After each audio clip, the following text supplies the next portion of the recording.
7시 집회 만나고 또 9시, 10시 집회 또 연이어서 만나니까 굉장히 오래된 얼굴들 같습니다. 오늘 10시에 나오신 분들 기도하다가 응답받고 여러분의 소원들이 이루어지고 하늘의 음성 듣고 승리하고 돌아가시기를 축복합니다. 10시 이 집회는 금요 철야 기도 시간인데 좀 자유로운 간증도 좀 많이 하면서 함께 은혜 나누는 시간입니다.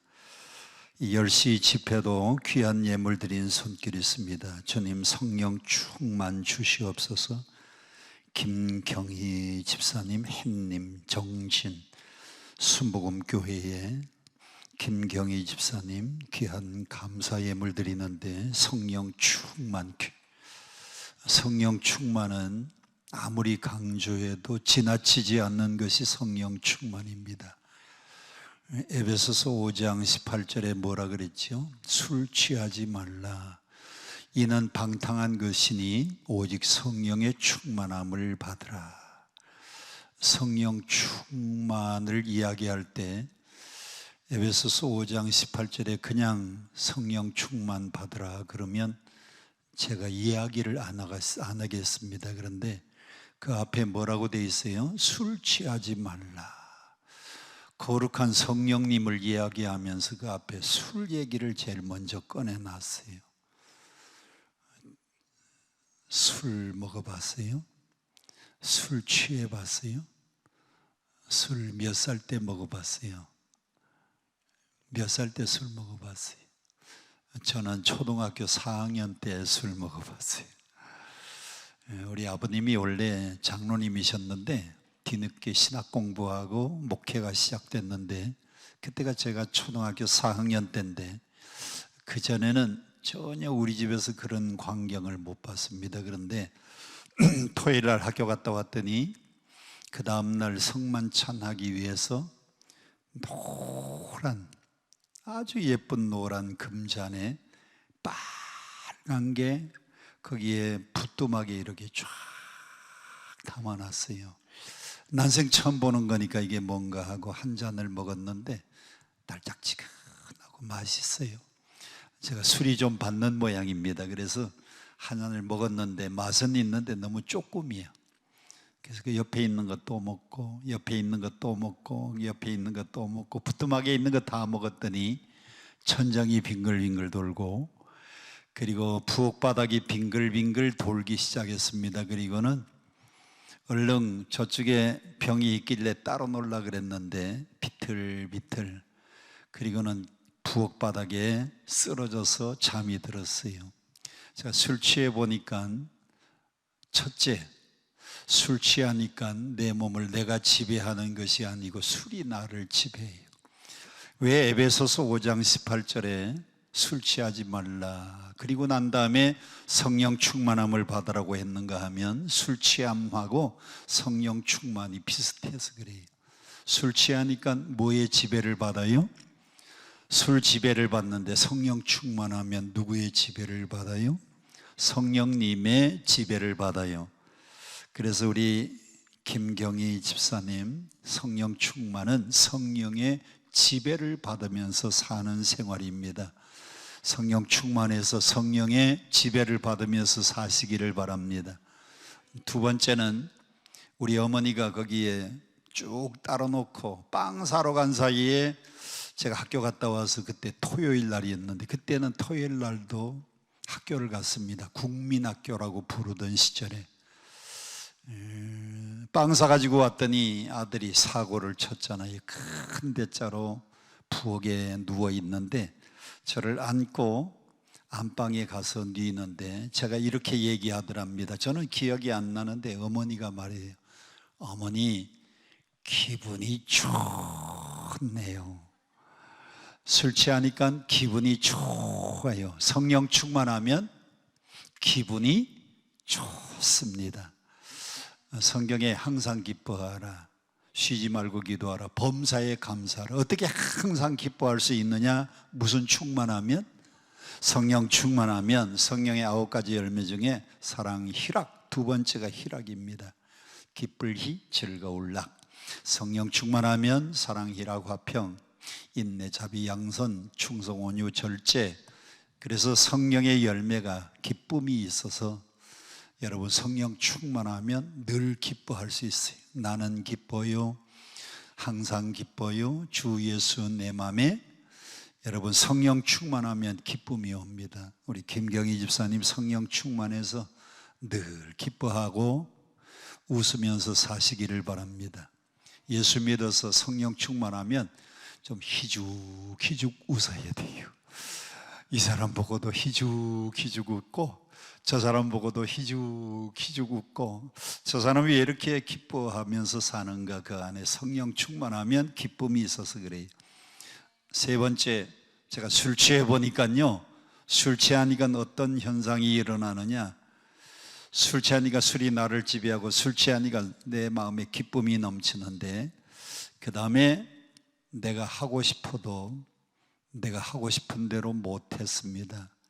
나 얼른 일어나서 나머지 따로 놓고 싶었는데 내 마음대로 안 됐어요. 성령이 나를 지배하면 내 뜻대로 사는 게 아니고 주 뜻대로 삽니다. 아멘. 그래서 우리 김경희 집사님 성령 충만을 기도 제목으로 내놨기 때문에 성령 충만하시고 성령의 지배받고 기쁨 가운데 살고 또 내 마음대로 내 의지대로 살지 말고 주 뜻대로 살아가시기를 축복합니다. 우리 시편 115편 11절인데 한 군데 더 봅니다. 15절까지 보겠는데 11절하고 15절 우리 방송실에 영상 좀 띄워주시고요. 오늘 저녁에는 이 두 말씀을 여러분들이 읽고 또 읽어서 그냥 외우고 가셨으면 좋겠어요. 자, 시편 115편 11절 먼저 시작. 여호와를 경외하는 자들아 너희는 여호와를 의지하라. 그는 너희의 도움이시요 너희의 방패시로다. 11절은 두 가지입니다. 하나는 여호와를 경외하라, 또 하나는 여호와를 의지해라. 그러면 그분이 여러분들의 뭐가 되고 뭐가 된다. 두 가지, 도움이 되시고 방패가 되십니다. 방패는 막아주는 게 방패입니다. 화살이 날아올 때에 막아주고 칼이 들어오면 막아주고 방패는 막아주는데 창세기 15장 1절에도 아브라함에게 하나님이 말씀하셨습니다. 아브라함아 나는 너의 방패요 지극히 큰 상급이니라. 창세기 15장 1절 말씀도 하나님이 아브라함에게 나타나서 직접 내가 누군지 하나님이 누군지 아브라함에게 자신을 소개할 때에 아브라함아 나는 너의 방패요.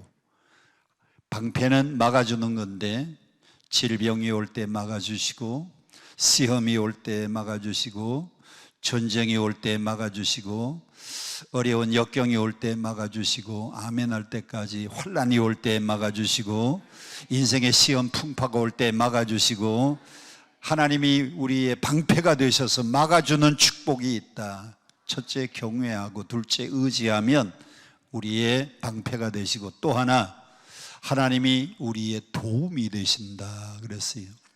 하나님의 도움을 받으면 너무너무 좋은 일이 많아요.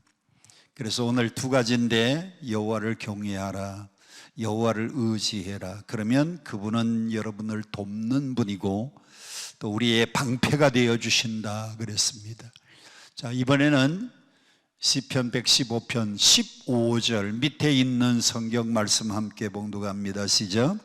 너희는 천지를 지으신 여호와께 복을 받는 자로다. 할렐루야. 여러분들은 이미 하나님으로부터 복 받은 자들입니다. 또 계속해서 복을 받는 자입니다. 또 앞으로 영원까지 하나님으로부터 복 받을 것입니다. 여러분 천지를 창조하신 하나님이 여러분에게 복이 되어 주시고 한없는 복을 쏟아 부어 주신다 그랬어요. 그러니 하나님 경외하고 아멘 하나님 의지하고 살아갑시다. 오늘 저녁의 말씀의 제목은 여호와를 경외하라, 여호와를 의지하라인데 하나님 의지하고 하나님을 경외하면 그분이 우리의 도움 되시고 그분이 우리의 방패 되시고 우리는 그분으로부터, 어떤 분이 천지 만물을 창조하신 그분으로부터 우리는 복을 받는 자들입니다. 할렐루야. 자, 우리 방송실 그 다음 영상 좀 보여주세요. 덴마크의 유명한 철학자인데 킬케고르라고 하는 유명한 철학자가 있습니다. 여기 책 제목을 보면 무슨 철학자라고 되어 있어요? 마음의 철학자라고 되어 있는데, 이 킬케고르는 정말 19세기의 유명한 세계적인 철학자였습니다. 그런데 이 킬케고르이 남긴 이 책 안에 있는 내용 중에 가장 마음에 와닿는 구절이 있는데, 사람이 참되게 살아가려면 몇 번 태어나야 된다? 2번 태어나야 된다. 사람이 사람답게 살려면, 인생이 인생답게 살려면 2번 태어나야 된다 그랬어요. 어떻게 2번 태어나느냐? 첫 번째는 어머니 뱃속에서 태어나는 육의 생명. 여러분들은 다 엄마 뱃속에서 태어났잖아요.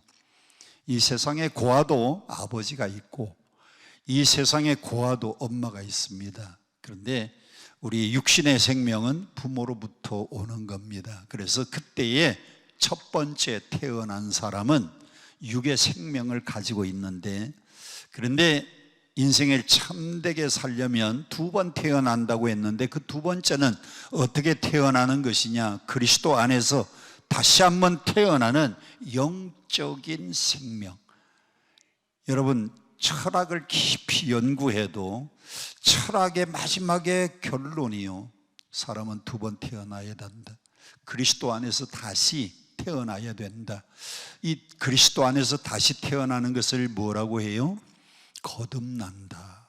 또 다른 말로는 중생한다. 또 다른 말로는 born again. 본이란 말은 출생이란 말이고 어게인이란 말은 다시라는 얘기인데, 중생은 불교에서 말하는 중생이 아니고 무거울 중자 중생, 태어날 생명생, 무거울 중. 그래서 다시 태어나는, 거듭나는 것을 중생이라고 말하는데, 여러분, 사람이 사람답게 살려면 철학자들도 철학을 연구하다가 보니까 진정한 사람이 잘 되는 길이 어머니 뱃속에서 육의 탄생이 있고 그리스도 안에서 다시 한번 영적으로 태어나는 생명이 있는 사람이 참되게 인생을 살아가는 사람이다라고, 이게 안 믿는 사람들이, 철학자들이 말을 했어요. 그러면 성경은 뭐라고 했느냐? 우리 방송실 그 다음 영상 좀 보여주세요. 요한복음 3장에 이렇게 약속했습니다. 3절 다 같이 시작. 진실로 진실로 내게 이르노니 사람이 거듭나지 아니하면 하나님 나라를 볼 수 없느니라. 여기에 3절에 요한복음에서 제일 중요한 말은 진실로 진실로. 진실로 진실로. 진실로가 몇 번 나와요? 반복해서 2번 나옵니다. 그러면 그게 중요하다 그 말이에요. 여러분들이 학교 다닐 때 국어를 배웁니다. 국어에서 강조법 중에 강조하는 법 중에서 2번을 계속해서 말하면 그게 강조하는 거예요. 강조. 저는 학교 다닐 때 공부를 잘했을까요? 못했을까요? 잘한 것 같아요. 그런데 아주 잘하지는 못했어요. 제가 중학교 다닐 때는, 이제 중학교 처음에, 그때는 입학시험을 보고 갈 때입니다. 전교에서 2등으로 입학시험에 합격을 해서 중학교를 갔어요. 2등으로. 그 1등 한 아이가 누군지 지금도 몰라요. 제가 아는 것은 내가 2등으로 중학교 입학했다는 것만 알고요. 그리고 난 다음에 이제 중학교 1학년, 2학년 공부를 하는데, 이 반에서 항상 한 4등, 5등 이 정도만 했지 아주 잘하지는 못했어요. 그런데 우리 반이 그때는 한 70명씩 되니까 반에서 한 4등, 5등 하면은 잘한 거잖아요. 그런데 선생님이 공부 시간에 한 번 가르쳐 주고, 그리고는 한 번 설명했는데 또 얘기하고, 또 설명을 했는데 또 얘기하면 선생님이 2번이나 3번 반복해서 설명을 하면 저는 무슨 표시를 했느냐 따라합시다. 당구장 표시. 당구장 표시를 해놔요. 그리고 시험 때에 시간이 없으면요, 당구장 표시해 놓은 것만 쭉 다시 한번 복습을 하면 시험 점수가 쫙 올라가. 선생님도 중요하면 2번 설명하고 3번 반복해서 설명하면 그거 학교 공부에 중요한 겁니다. 그런데 예수님도 요한복음에서는 중요한 말씀을 할 때에 진실로 2번 말씀을 했어요. 그러면 계시록에서는 중요한 말씀을 말할 때에 뭐라고 되어 있는지 아세요? 성령이 교회들에게 하시는 말씀을 뭐 할지어다? 들을지어다. 성령이 교회들에게 하시는 말씀을 들을지어다. 여러분, 요한계시록에서는 중요한 말씀이 성령이 말씀하는 것을 들으라. 그 중요한 말씀입니다. 그러면 구약에서는 어떤 말씀이 중요한 말씀인지 아세요? 여호와께서 가라사대. 여호와께서 가라사대. 그 중요한 말씀이에요. 근데 진실로 중요하게 2번이나 강조하면서 사람이 어떻게 나지 않으면, 거듭나지 않으면 하나님 나라를 볼 수도 없다 그랬어요. 그리고 5절에는 진실로 여기도 또 2번이나 나옵니다. 사람이 물과 성령으로 나지 아니하면 하나님 나라에 갈 수 없느니라. 자, 사람이 거듭나는데 2가지입니다. 하나는 물, 또 하나는 성령. 물은 깨끗하게 씻는 것을 말하고요, 불은 뜨거운 불로 더러운 것들을 태우는 것을 말하는데, 물로 세례를 받고 모든 죄 씻음 받는 것을 요한복음 3장 5절에는 죄 씻음 받는 회개, 거듭나고 회개하고 새 사람 되는, 물로서 모든 죄를 씻는 거듭남을 첫 번째 물로 태어나는 것이고, 또 하나는 성령으로 나지 아니하면 성령으로 또 한 번 거듭나야. 그래서 성경은 물로 태어나고 성령으로 태어나서 2번 태어나는 사람이 하나님 나라에 갈 수 있다. 아까 철학자가 말하기를 진정한 인생을 살려면 사람이 2번 나야 된다는 말씀이나, 요한복음에 사람이 거듭나지 않으면 하나님 나라 갈 수 없다, 물과 성령으로 나지 않으면 하나님 나라에 갈 수 없다, 같은 맥락이잖아요. 오늘 여러분과 저는 거듭나야 됩니다. 여러분과 저는 다시 태어나야 됩니다. 어머니 뱃속에서 한 번만 아니라 다시 한번 성령으로 물로서 회개하고 성령의 충만함을 받아서 다시 한번 거듭나는 사람이, 그게 바로 하나님을 경외하고 하나님을 의지하면서 하나님으로부터 보호가 되고 방패가 되고 도와주시는 도움을 받고, 할렐루야, 하나님으로부터, 천지를 창조하신 하나님으로부터 복을 받는 자가 될 줄로 믿습니다. 할렐루야. 그런 인생을 살아가시기를 축복합니다. 방송실 그 다음 영상 좀 보여주세요. 사람에게는 2가지 시선이 필요합니다. 사랑도 2가지 사랑이 있는데, 하나는 에로스의 사랑이 있고요, 또 하나는 영원한 그리스도의 사랑이 있어요. 보배도 마찬가지입니다. 세상의 보배, 금, 은, 보화가 있고요, 또 하나는 영적인 보배가 있는데 참 보배 되시는 예수 그리스도. 사람은 언제나 2가지가 있어요. 사람이 태어나는 것도 육으로 태어난 육의 생명, 영으로 태어난 거듭남의 생명이 있듯이, 여러분, 이 세상은 언제나 2가지가 있는 겁니다. 이 방송실 저거 내려도 괜찮고요, 사람이 태어나서 이제 성장해가지고 사춘기가 지나고 나면 이제 이성에 대한 사랑이 눈뜨는 겁니다. 그 이성에 대한 사랑을 뭐라고 하느냐? 에로스의 사랑이라 그래요. 에로스의 사랑은 남자가 여자를 사랑하고 여자가 남자를 사랑하는 이성적인 사랑을 에로스의 사랑이라고 합니다. 원래 이 사랑이라는 단어가 4가지가 있는데 오늘 2가지만 여러분들에게 소개를 했습니다. 남녀 간의 애정적 사랑을 에로스라 그러고요, 친구 간의 우정적 사랑을 필로스라 그러고요, 부모가 자식을 사랑하는 사랑을 스트로게의 사랑이라고 하고요, 하나님이 우리를 사랑하는 이 사랑을 아가페의 사랑이라 그래서 성경에는 4가지 단어가 나와요. 에로스, 필로스, 스트로게, 아가페. 근데 이 4가지 단어가 히브리어로는, 이스라엘 백성들은 4가지 단어가 다 다른데 우리말로는 번역을 전부 다 사랑이라고 하는 단어로 번역을 해놨어요. 그 중에서 남녀간의 애틋한 애정적인 사랑을 에로스라고 하는데, 왜 에로스라고 하는가 하면 에로스의 사랑을 하니까요, 애로사항이 많아요. 뭐가 많아? 애로사항이 많아요. 저는 결혼할 때에 우리 집에서 반대해서 참 애로사항이 많았어요. 우리 집은 아버님이 목사님이셨는데 결혼을 하려고 하니까 그 장로님 딸이냐? 아니요, 부모님들 안 믿는데요.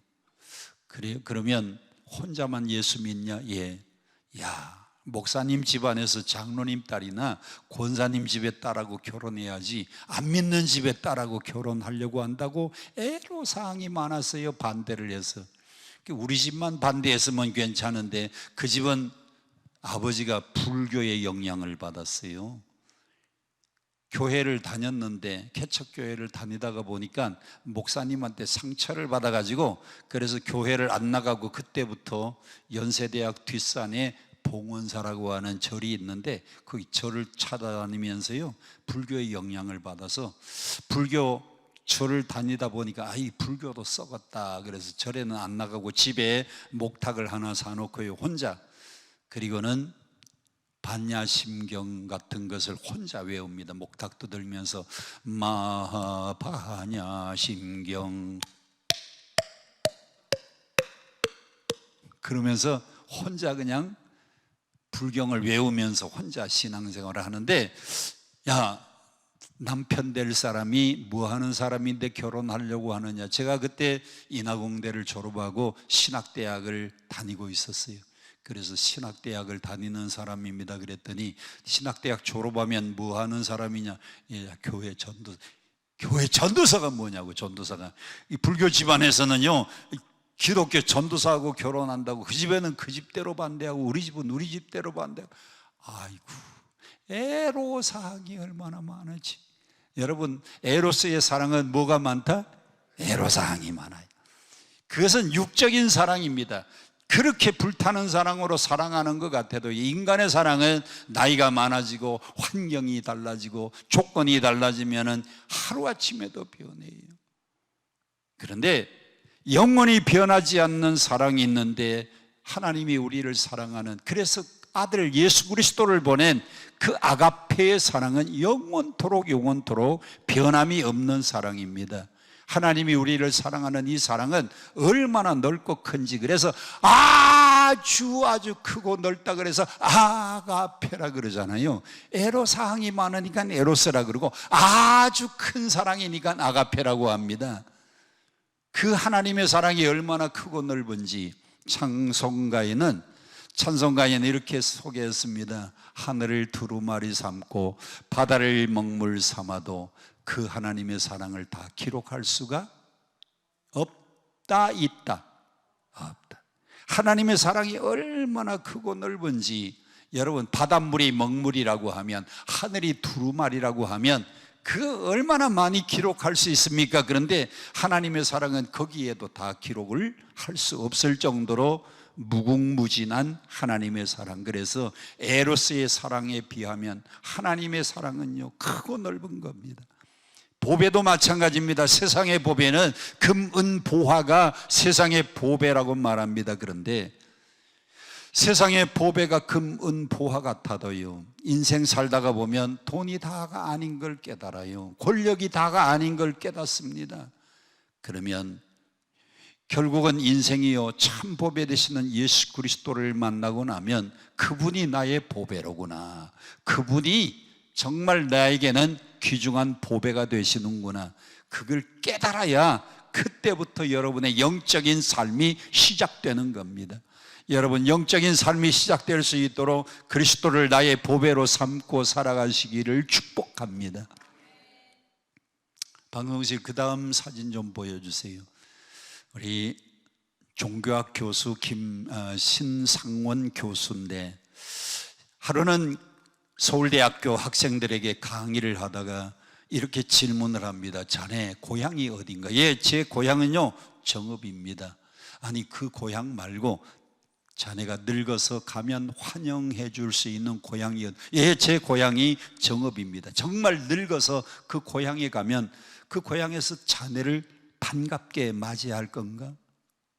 가만히 생각해 보니까 고향을 떠난 지 오래돼서 일가 친척들도 다 돌아가시고 거기 살던 사람들도 서울로 이사 와서 자기를 반갑게 맞아줄 수 있는 사람이 거의 없는 것 같아. 두 번, 세 번 자네 고향이 어딘가 하고 물으니까요, 그때서야 내가 죽어서 돌아갈 고향을 지금 질문하시는가 보다. 이 학생이요 신앙이 없었어요. 정말 자기가 죽으면 나를 진정으로 환영하고 나를 진정으로 반겨줄 나의 영원한 고향이 어딘가.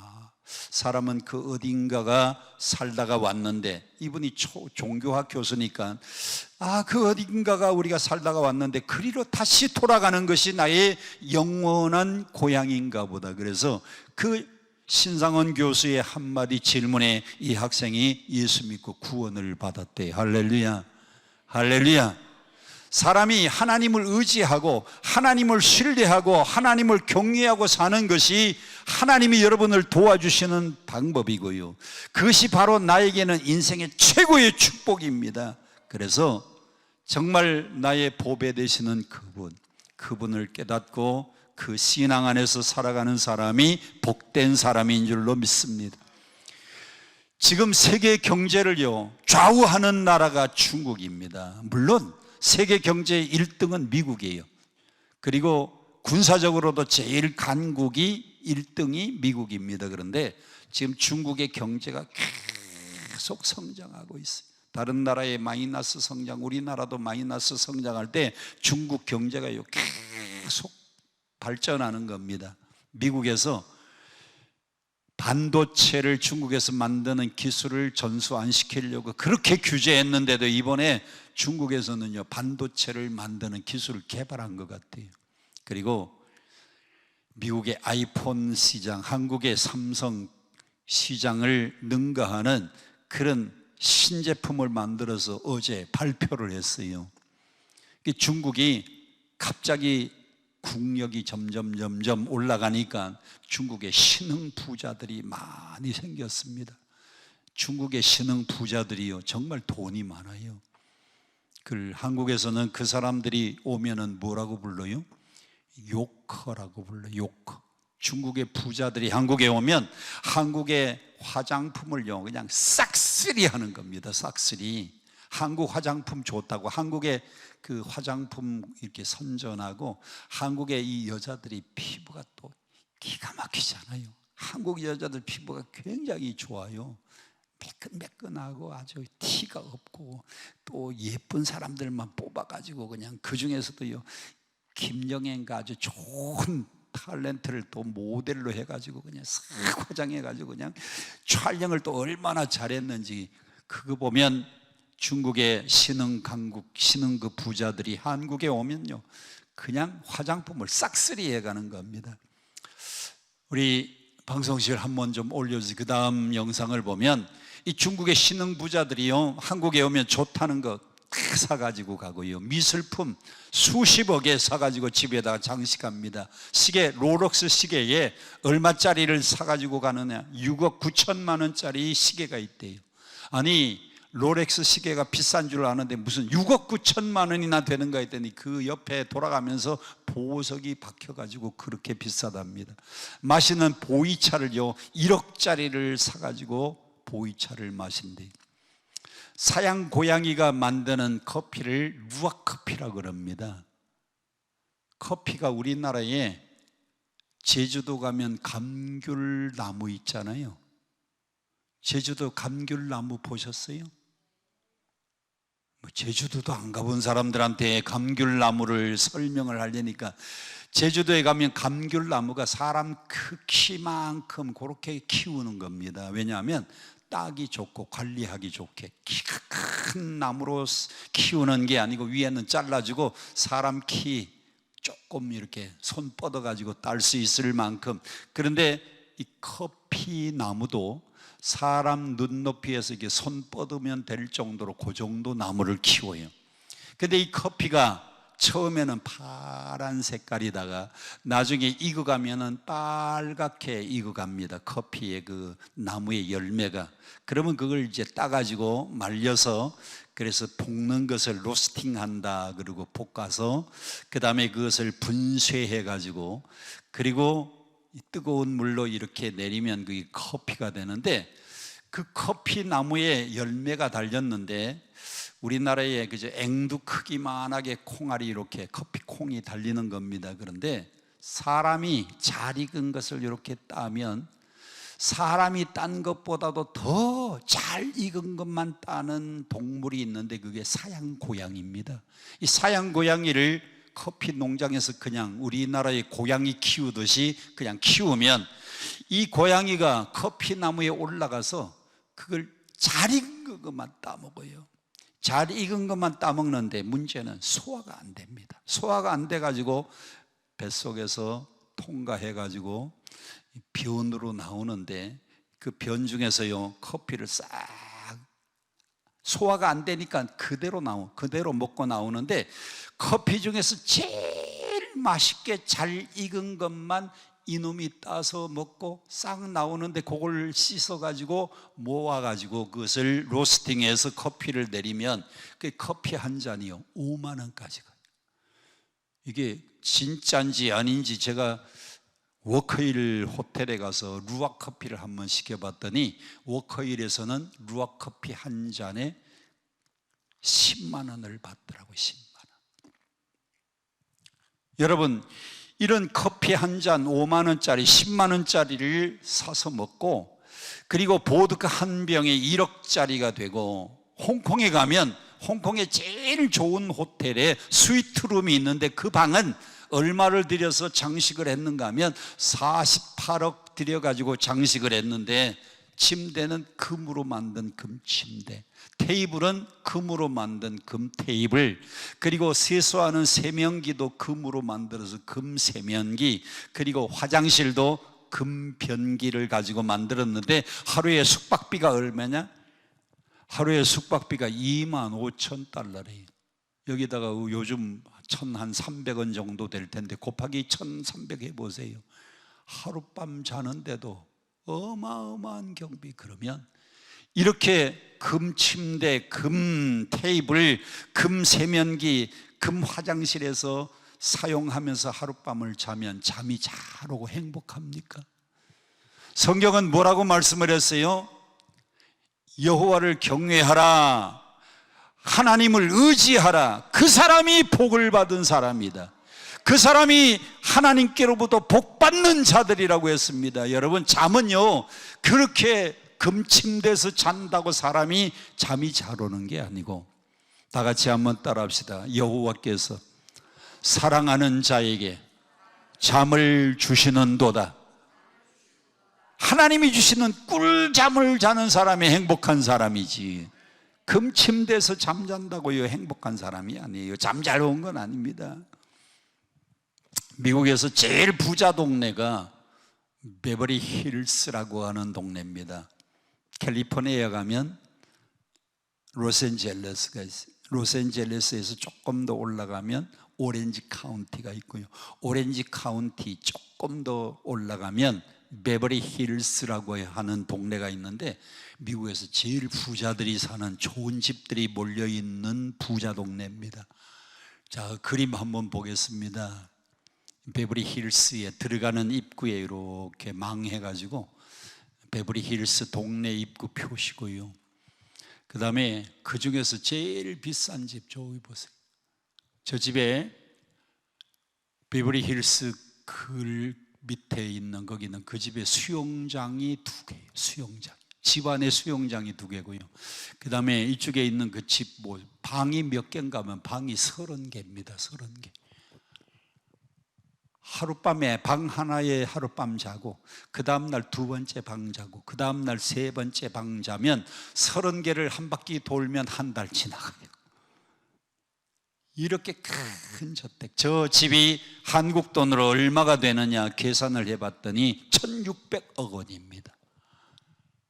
여러분, 이런 집에서 살면서 수영장이 2개 있고 방이 30개가 있는데 이런 집에서 살면 사람이 복받은 사람인가?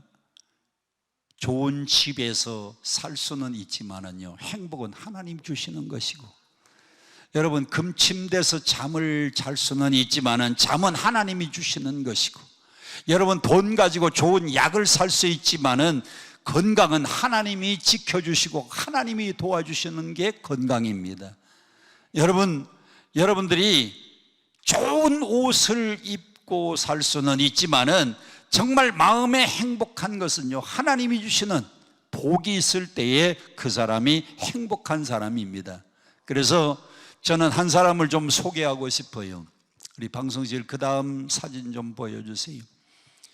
오늘 이 사람의 이름은 록펠로라고 하는 사람입니다. 록펠로는 34살에 사업에 뛰어들어서 성공을 했어요. 무슨 사업을 했느냐? 그가 석유 사업을 뛰어들었어요. 그전에는 땅에서 시커먼 물이 올라오면 이게 무슨 물인지를 몰랐는데 그걸 잘 정지하니까 막 불이 붙는 겁니다. 그게 석유, 그게 휘발유, 그게 가스가 만들어지는 거예요. 그래서 석유 사업에 뛰어들어가지고 성공을 해서 그가 10년 뒤 43살에 미국의 최고의 부자가 되고 또 10년 뒤에는 54세에 세계 최고의 부자가 되었는데 문제는 병이 온 겁니다. 록펠로에게 병이 왔는데 어떤 병이 왔는가 하면 탈모증.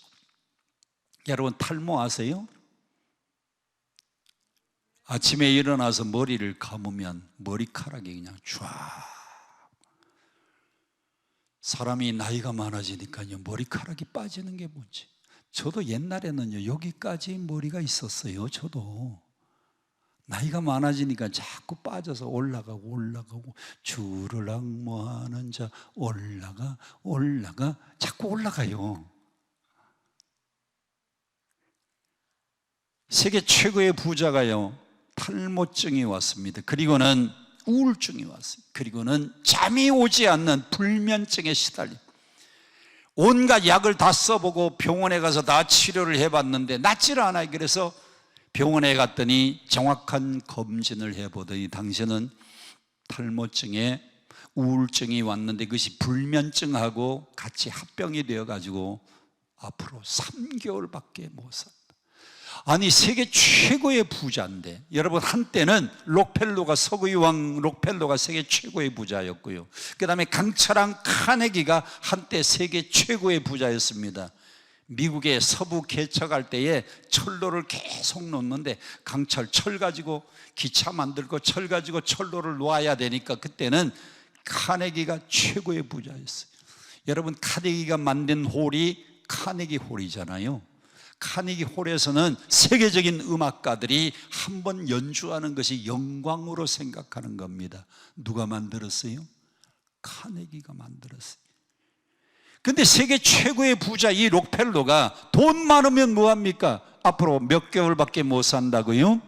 3개월밖에 못 산다는 겁니다. 그래서 병원에 치료받기 위하여 입원하기 위해서 병원을 갔는데 현관이 왁자지껄하게 시끄러운 겁니다. 왜 시끄러운가 하고 옆에서 이렇게 쳐다봤더니 이 여인이 무슨 병이 걸려가지고 수술을 해야 사는데 병원에서 말합니다. 수술비, 입원비, 예약금을 걸으라고. 근데 이 여인이 돈이 없어요. 돈이 없어서 수술을 해야 산다고 하는데 돈은 없지만은 수술을 좀 해주세요. 병원 측에서는 안 된다. 예약금을 걸어야 되고 보증금을 걸어야 당신 입원도 하고 수술도 할 수 있다. 돈 많은 이 록펠로가 자기는 몇 개월밖에 앞으로 못 살아요? 3개월밖에 못 산다고 하니 자기가 돈이 많이 있는데 저 사람은 돈이 없어서 죽어가.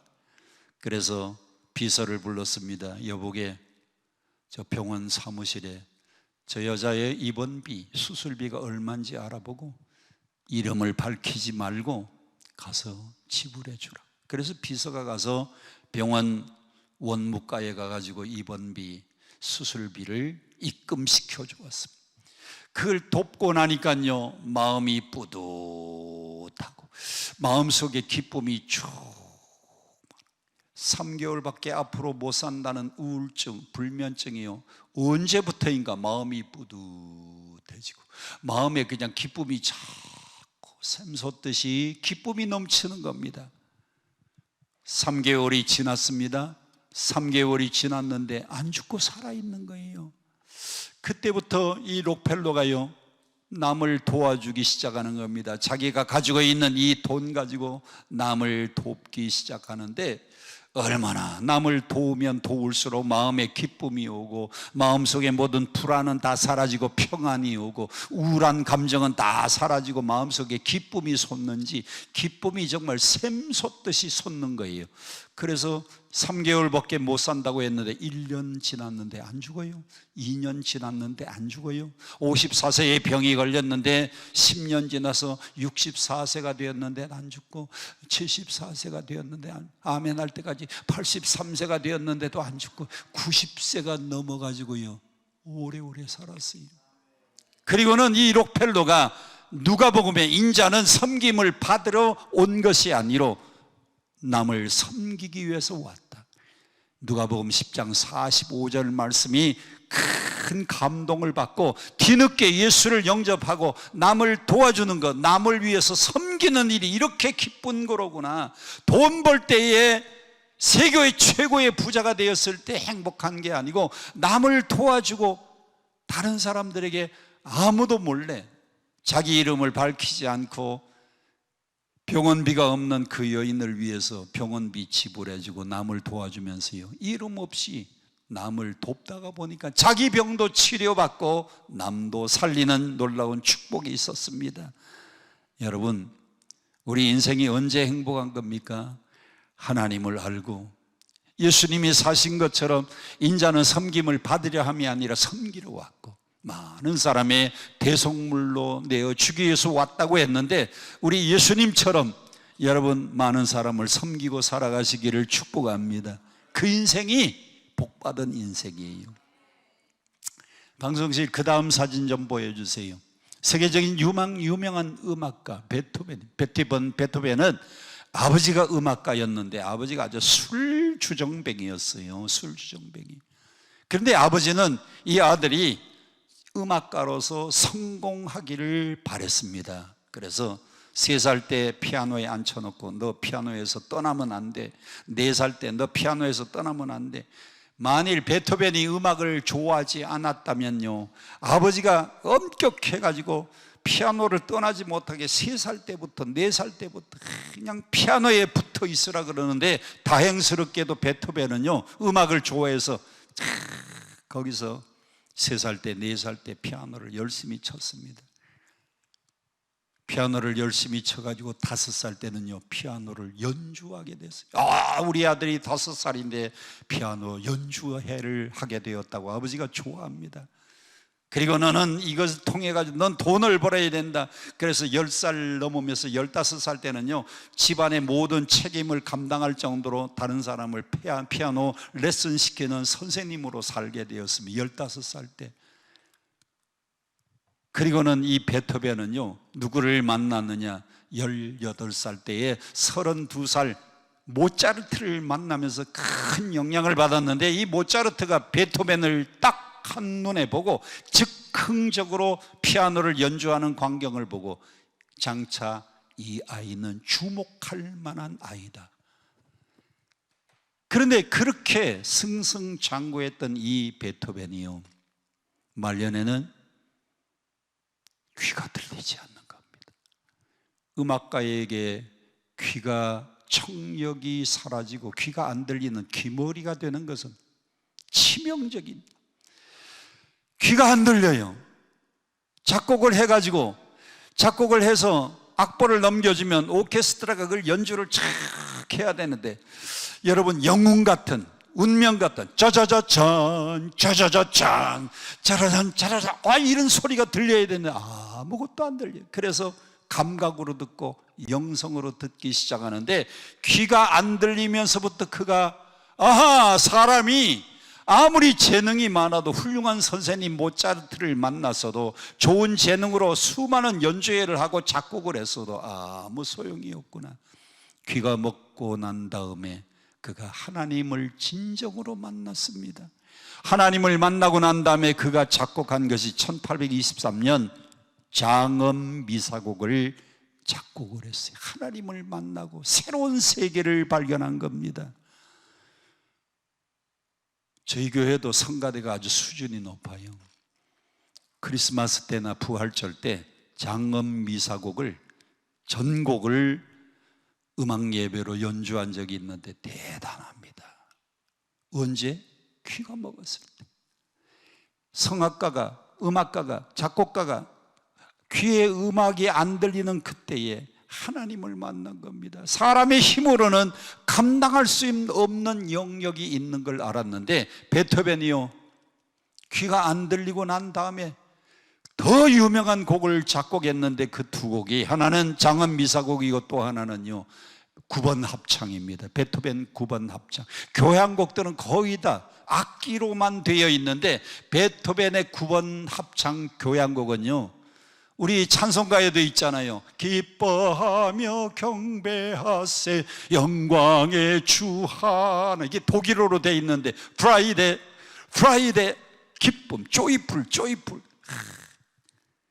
합창을 넣어가지고 교향곡을 만든 사람은 베토벤밖에 없어요. 하나님을 만나고 난 다음에 그가 하나님을 찬양하는 최고의 교향곡을 만든 게 9번 합창이고, 하나님을 만나고 난 다음에 장엄미사곡을 만든 것이 하나님을 만나고 난 다음입니다. 그리고는 귀는 안 들려도요, 나중에는 9번 합창을 다 만들어가지고 사람들이 연주를 하는데 귀가 안 들리니까 다 끝나면 막 박수치고 있어야 되는데, 옆에 있는 사람이 베토벤을 일으켜가지고 무대 위에 올라갔어요. 무대에 올라가니까 그때서 사람이 막 열화와 같은 박수를 치는 모습을 보고 연주회가 성공적으로 끝났구나 깨닫고요, 하나님께 감사 영광을 돌렸습니다. 9번 합창 초연 끝나고 무대 위에서요, 아무것도 안 들리는데 청중들이 박수하는 그 모습을 보고, 하나님, 귀는 안 들리지만 영적으로 듣게 하시니 감사합니다. 저 수많은 사람들이 열광하는 저 모습에 감사합니다. 할렐루야. 오늘 여러분도 이렇게 영의 세계가 열리시기를 축원합니다. 그 다음 그림을 좀 보여주세요. 그 다음 그림을 보면 예수님을 만나서 새로운 삶을 산 사람들입니다. 아까 부른 찬송 우물가의 여인입니다. 요한복음 4장의 우물가의 여인, 남편이 몇이나 있었어요? 5. 이 사람 만나면 행복할까, 저 사람 만나면 행복할까, 남편을 5이나 바꿔가면서 살았는데 지금 사는 남편도 자기 남편 아닌데, 네가 목마르구나, 네가 주는 물을 먹으면 지금 또 막 목말라서 이 우물에 물길로 오지만은 내가 주는 물은 그 배에서 영생하도록 솟아나는 샘물이 되리라. 오 주님, 그런 물이 있으면 내게 주옵소서. 예수님은 생수를 이야기하시면서 자기가 이 땅에 오신 메시아인 것을 말씀을 했습니다. 그가 메시아를 만나고 물동이를 버리고 동네에 들어갑니다. 내가 메시아를 만났다. 물길로 온 여자가 물동이 버리고 메시아를 증거하는 삶을 살게 되었어요.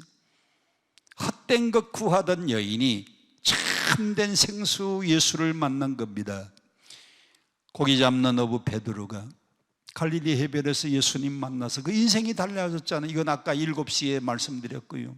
아브라함 일평생 갈대아 우르에서 우상을 섬기면서 살았어요. 아버지 데라가 우상 장사했어요. 우상 장사. 비 올 때 쓰는 우상이 아니고 나무 가지고 깎아 만든, 나무 가지고 신 모양을 깎아 만든 우상을 만들어 가지고 파는 우상 장사인데, 아브라함이 그 속에서 살았습니다. 하나님이 아브라함을 불러서 아브라함아 일가 친척 고향 아비 집을 떠나라. 75세에 부름받았잖아요. 아브라함이 하나님을 만나고 난 다음부터 복의 근원이 되고 그 후손이 하늘의 별같이 땅의 모래같이 많아지는 축복을 받았습니다. 아브라함의 생애는요, 가만히 내버려도 우상 속에서 우상 섬기고 살 사람인데 하나님 만나고 난 다음부터 인생이 달라졌어요. 아브라함의 어릴 때 얘기 있잖아요. 하루는 아버지가 야, 내가 시내에 볼 일이 있어서 나가는데 너 이게 가게 좀 잘 봐라. 가게를 보니까요, 이런 우상, 나무 가지가 깎아 만든 저런 우상들이 잔뜩 있는데 아브라함이요, 영 마음에 안 들었어요. 그래서 우상들 도끼 가져와서 모가지를 댕강댕강 모가지를 다 부러뜨렸습니다. 아버지가 장보고 와가지고 보니까, 밖에 나가서 볼일 보고 오니까 우상이 모가지가 다 부러졌어요. 야, 이거 어떻게 된 일이냐 그랬더니 아버지 잘 모르겠는데 아까 내가 과자를 먹다가 과자를 거기다 놔뒀더니 저놈들이 서로 먹으려고 싸우다가 자기들끼리 치고받아가지고 저렇게 된 모양이에요. 그랬더니 야, 이놈아, 우상이 어떻게 치고받고 싸우냐. 그때 아브라함이 그렇게 얘기했대요. 어렸을 때, 아버지 과자도 지 손으로 먹는 우상을 왜 만들어서 파세요? 이거 장사 그만둡시다. 그렇게 얘기를 했대요. 그 그 동네에서 자란 아브라함이 하나님 말고 얼마나 우상을 섬겼겠습니까? 그런데 75세에 하나님의 부름을 받고 일가 친척 아비 집을 떠나라고 할 때 거기를 다 떠나서 우상 섬기던 그가 야훼 하나님을 만나고부터 그는 복의 그는 믿음의 조상이 된 겁니다. 마지막 그 그림이 누구예요? 모세잖아요. 모세가 애굽의 궁궐에서 40년 이집트의 교육을 받았습니다. 이집트에는 이지스, 태양의 신을 섬기는 나라입니다. 이지스. 그 이지스를 제가 어떻게 알았느냐, 우리 아들이 클레오파트라 뮤지컬 배우 할 때에 주연을 맡았어요. 그런데 제일 첫 장면에 등장을 하던 로마 전차를 탁 타고 갑옷을 딱 입고 탁 나타나는데, 시저 황제가 나타나는데 저게 누군가 몰랐어요. 조금 있으니까 말소리가 나오고 노래가 나오는데 우리 아들이요. 왜 몰라봤을까요? 분장을 해서 분장. 배우는 무대에 올라올 때에 분장하는 겁니다. 여자들 나이가요, 나이 따라서 다르잖아요. 10대는 단장, 20대는 치장, 30대는 화장, 40대는 분장, 40대, 50대는 변장, 60대는 화장이 안 받아가지고 환장 다음에 70이 지나면 송장.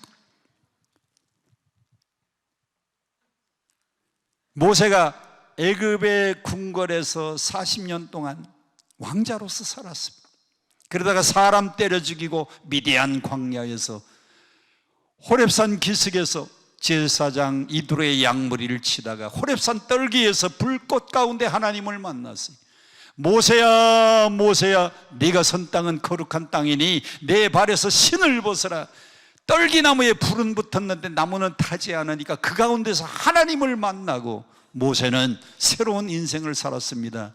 이스라엘 백성들을 구출하는 영도자로, 광야에서 40년 동안 백성들을 이끄는 지도자로 살았어요. 하나님 만나고 인생이 달라진 겁니다. 오늘 여러분 그 하나님을 만나시기를 바랍니다.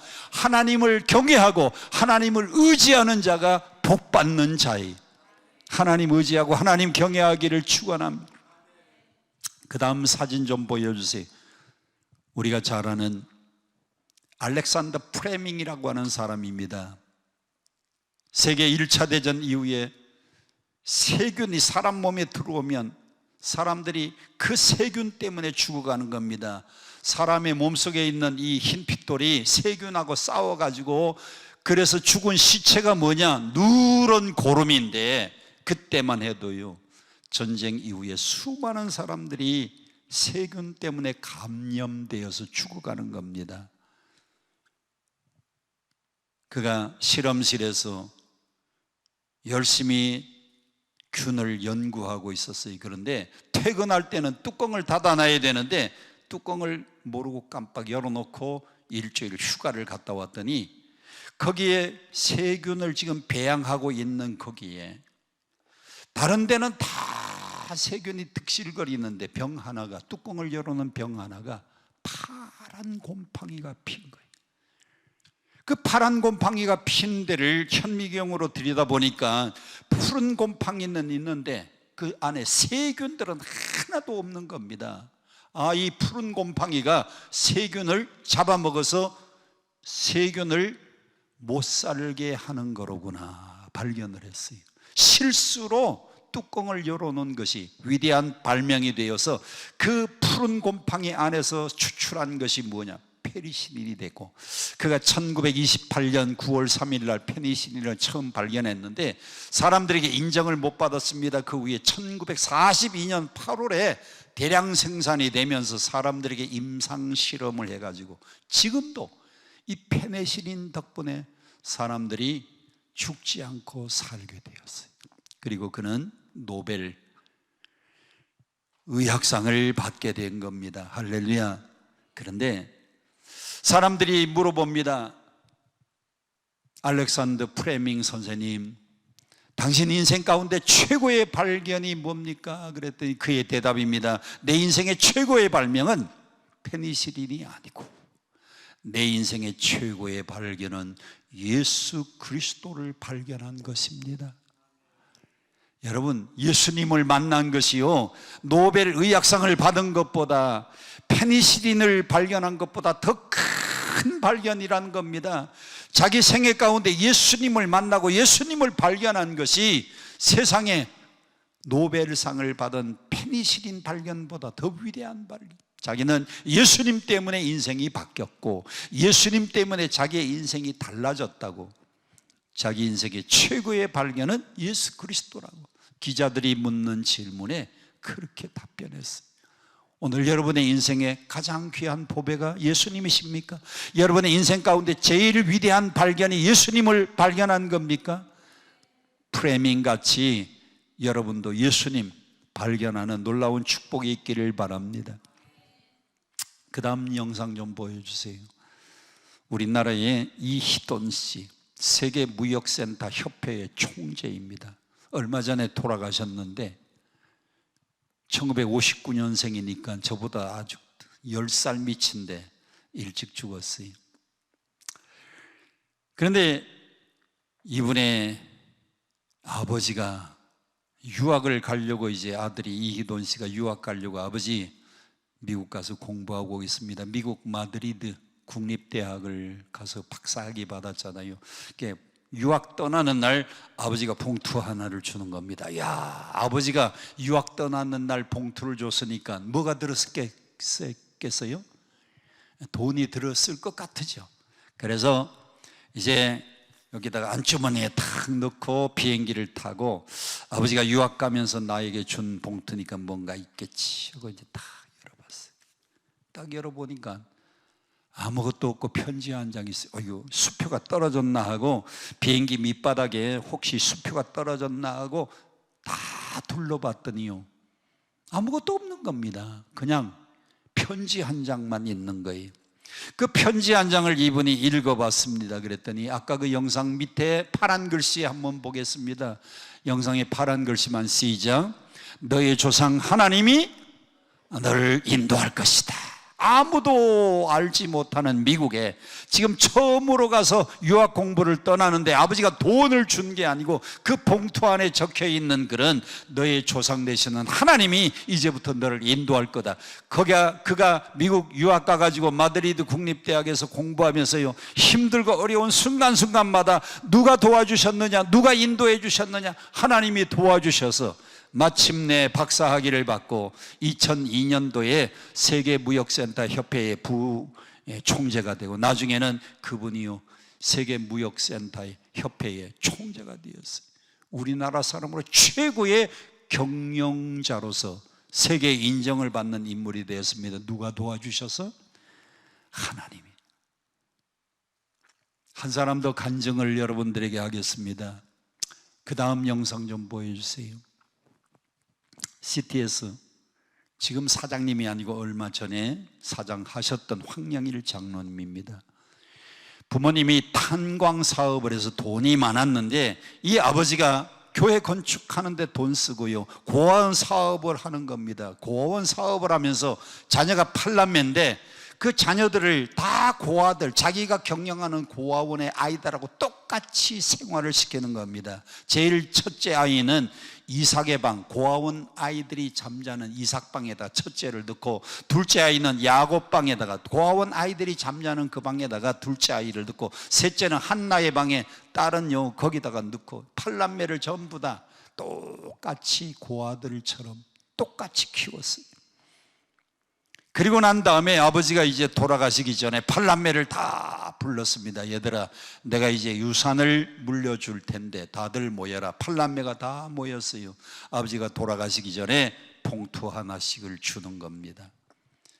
봉투 하나씩을 주니까, 야, 아버지가 이제 마지막 탄광 사업도 하고 고아원 사업도 했는데 이제 돈을 풀어가지고 우리한테 좀 유산을 물려주나 보다. 그래서 아버지가 마지막에 주는 유산이 뭔가 하고 펴봤더니, 예수 그리스도와 예수님의 말씀이 유산이니까 너희들은 이것 붙잡고 일평생 잘 살아라. 돈은 한 푼도 안 주시고요, 예수님과 예수님의 말씀이 유산이래요. 그래서 이 황영일 장로님이 예수님 말씀을 붙잡고 예수님 붙잡고 한평생 살았더니 그가 기독교 방송, TV 방송의 사장까지 되었어요. 훌륭한 교회의 장로님이 되었는데 자기는 그 어떤 유산보다도 더 위대한 유산을 부모님으로부터 물려받아 감사하다 그랬습니다. 성경 말씀 함께 보고 마치려고 합니다. 우리 방송실 그 다음 영상 좀 올려주세요. 누가복음 12장 34절. 까마귀를 생각하라. 심지도 아니하고 거두지도 아니하며 골방도 없고 창고도 없으되 하나님이 기르시나니 너희는 새보다 얼마나 더 귀하냐. 누가복음 12장 7절 말씀, 여기 파란 그림 안에 있는 글씨 다 같이 함께 봉독합니다. 시작. 너희에게는 심지어 머리털까지도 다 세신 바 되었나니 두려워하지 말라. 너희는 많은 참새보다 더 귀하니라. 여러분, 들의 백합화도 하나님이 입히시니까 솔로몬의 그 모든 영광이 들에 피어있는 백합화보다도 못했다 그랬어요. 백합화 한 송이가 솔로몬의 영광보다 더 아름답다고 했습니다. 여러분, 하늘을 나는 참새 한 마리도 하나님이 허락지 아니하면 떨어지지 않고 죽지 않아요. 그런데 머리털까지 다 세심 받으시는 그 하나님이 참새도 먹이시고 입히시고 돌보시는데 하물며 너희일까 보냐. 아멘, 아멘. 여러분, 하나님이 여러분을 지켜주시고 방패되실 겁니다. 뭐만 하면 그분을 경외하고 그분을 의지하기만 하면 하나님이 여러분을 다 돌보시고 먹이시고 입히실 줄로 믿습니다. 오늘 근심 걱정 가지고 기도 제목 가지고 오신 분들 하나님 의지하고 살아가세요.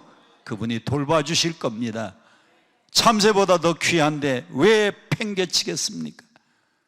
자, 마지막 사진 좀 올려주세요. 우리 이어령 교수입니다. 이어령 교수의 책이요, 너무너무 아름다워요. 제일 첫 번째 제가 읽었던 이어령 교수의 책, 흙 속에 저 바람 속에. 거기 보면 재밌는 얘기 많이 나옵니다. 흙 속에 저 바람 속에. 우리 한국의 정서, 한국 정서를 외국에 소개하는 정말 아름다운 글들이 많아요. 그 흙 속에 저 바람 속에 나오는 얘기 중에 내가 잊혀지지 않는 얘기가 있어요. 우리나라에 선교사가 왔잖아요. 우리나라에 선교사들이 처음 들어왔잖아요. 우리나라에 선교사들이 처음 들어왔잖아요. 1885년 부활절 때 언더드 아펜셀러 처음 한국에 선교사들이 들어와서 이제 한국말 배워가지고 여러분 예수 믿으세요, 여러분 예수 믿어야 복 받습니다, 이렇게 떠듬떠듬 전도할 때인데, 부산에서 선교사님 서울에서만 설교하지 말고 부산 와서 좀 복음 전해달라고 하니까 선교사가 버스를 경부선 기차를 타고 이제 부산을 내려가는 겁니다. 부산에서 초청이 와서 부산의 초량교회에서 와서 말씀을 전해달라 그래서 선교사가 이제 기차를 탔어요. 기차를 타고 쭉 가는데 이제 부산역 내리면은 그 교회 목사님하고 장로님이 역까지 마중 나온다고 약속이 돼서 선교사가 이렇게 내려가는데 통역하는 사람하고 같이 둘이 기차를 탔어요. 기차 타고 쭉 지나가니까 기차가 이렇게 시골 길 옆으로 가잖아요. 한참 가는데 애들이 4명, 5명이 그 기차 길가에 그 철뚝 옆에서 이렇게 놀다가 기차가 지나가니까요, 기차를 보고 이러는 겁니다. 그러니까 선교사가 통역하는 사람에게 물어봤어요. 아니, 애들이 이렇게 지나가는데 기차를 보고 이러니까 이게 무슨 뜻이냐고 물어봤어요. 우리 남자들은 다 알잖아요. 이게 무슨 뜻이에요? 욕하는 거잖아요. 욕. 먹으라고 욕하는 건데, 이 통역하는 사람이 욕한다고 글을 수는 없고요, 만나서 반갑다고 지금 저러는 겁니다. 반갑다고. 그러냐고. 이제 선교사가요, 부산에 딱 도착했는데 목사님이 마중 나오고 장로님이 마중 나오고 신자들이 몇 명 마중 나왔습니다. 아유, 반갑습니다. 반갑습니다. 아이고, 반갑습니다. 그 한국의 정서를 재밌게 한 토막 한 토막 쓴 글이 흙 속의 저바람 속. 이분은 하나님 없어도 인생은 얼마든지 살 수 있다, 하나님 없는 인생을 한평생 살았어요. 근데 딸이 누군가 하면 이민아라고 하는 딸입니다. 이민아 씨가 김한길 결혼했다가 이혼하는 아픔이 있었어요. 그 아이 태어난 첫째 아이가 죽는, 아기가 죽는 슬픔이 있었어요. 그 아이가 죽는 걸 보고, 딸이 이혼하는 광경을 보고 너무너무 인생에 대해서 하나님 없어도 얼마든지 인생 행복하게 잘 살 수 있다고 하던 이 움직이는 백과사전 같은 이 이어령 교수가요, 딸이 다 전도를 하는 겁니다. 아빠, 예수 믿어야 됩니다. 하나님 의지하고 살아야 됩니다. 마지막에는 암이 걸려가지고 마지막 죽으면서도 아빠, 내가 죽어서 천국 가는데 아빠도 예수 믿고 천국에서 만났으면 좋겠다고 전도하는 그 전도를 듣고, 그분이 하나님 없어도 얼마든지 행복하고 얼마든지 훌륭한 인생을 산다는 이 이어령 교수가요, 마지막에 예수님을 영접했어요. 예수를 영접하고 그가 쓴 첫 번째 책이 지성에서 영성으로. 그동안은 지성을 따라서 살았는데, 지성을 쫓고 지성을 추구하고 지성을 따라서 살았는데 인생이 이렇게 허무하구나. 하나님을 만나고 내가 영성 안에서 사니까 하나님 만난 인생이 이렇게 기쁘구나. 여러분, 예수 만난 사람이, 하나님 만난 사람이 행복한 거예요. 믿으시면 아멘. 다 같이 한번 따라해 봅시다. 하나님을 의지하라. 또 따라합시다. 하나님을 경외하라. 그러면 그가 너를 도울 것이고 여러분의 방패가 되어 주실 겁니다. 하나님을 의지하고 하나님을 경외하고 살아가시기를 축원합니다. 오늘 근심 걱정 염려를 가지고 온 분들, 하나님 의지하고 하나님 경외하기만 하면 여러분의 모든 문제 하나님이 해결해 주시고 하나님이 방패가 되어서 다 보호해 주실 줄 믿습니다. 세계에서 가장 국기가 예쁜 나라가 있어요. 우리 영상실 마지막 영상 좀 올려주세요. 진짜 마지막입니다. 영상. 어느 나라 국기예요? 스위스. 스위스가 왜 국기가 저래요? 예수 믿는 사람들이 핍박과 박해를 피해가지고 모여서 살다가 보니까 조그마한 도시국가를 형성하게 되고, 그리고 이 사람들이요, 옛날에 싸울 때 자기네 나라의 군인들 표시하기 위해서 그래서 십자가를, 하얀 십자가를 그려, 빨간 옷을 입고 하얀 십자가를 그린 게 이게 중심이 되어 가지고 국기가 저렇게 되었어요. 아니, 전 세계에 국기가요, 십자가가 국기 있는 나라, 스위스가 얼마나 잘 사는지 모릅니다. 세계에서 중립국가로 사회주의도 소속이 안 되고 민주주의도 소속이 안 되고, 그래서 전 세계의 모든 연합기관들이 스위스에 한데 몰려 있습니다. 스위스는 하나님을, 예수님을 제일로 삼고 살아가자고 모인 사람들이 첫 출발하는 나라가 스위스예요. 오늘 여러분의 인생도 예수님을 내 마음속에 모시고 하나님 경외, 그분을 의지, 그러면 그분이 여러분을 도우실 것이고, 아멘. 그러면 여러분 방패가 되어 주실 것이고, 천지를 지으신 여호와께 여러분은 복을 받는 자들이 될 것입니다. 다 같이 한번 따라합시다. 여호와를 경외하라. 또 따라합시다. 여호와를 의지하라. 그는 너희의 도움이시오 너희의 방패시로다. 또 따라합시다. 너희는 천지를 지으신 여호와께 복 받는 자로다. 여러분은 하나님으로부터 복 받는 자, 여러분들은 하나님의 도움을 받는 자, 여러분들은 하나님의 방패가 되어주시는 자. 두 가지입니다. 경외하시고 의지하시고. 하나님 경외하고 하나님 의지해서 여러분 복 받는 주인공들이 되시기를 바랍니다. 우리 함께 찬양하고 다 같이 통성으로 기도하겠습니다. 찬송가 함께 부르겠습니다. 찬송가 250장 구주의 십자가 보혈로 죄 씻음 받기 원하네. 250장 함께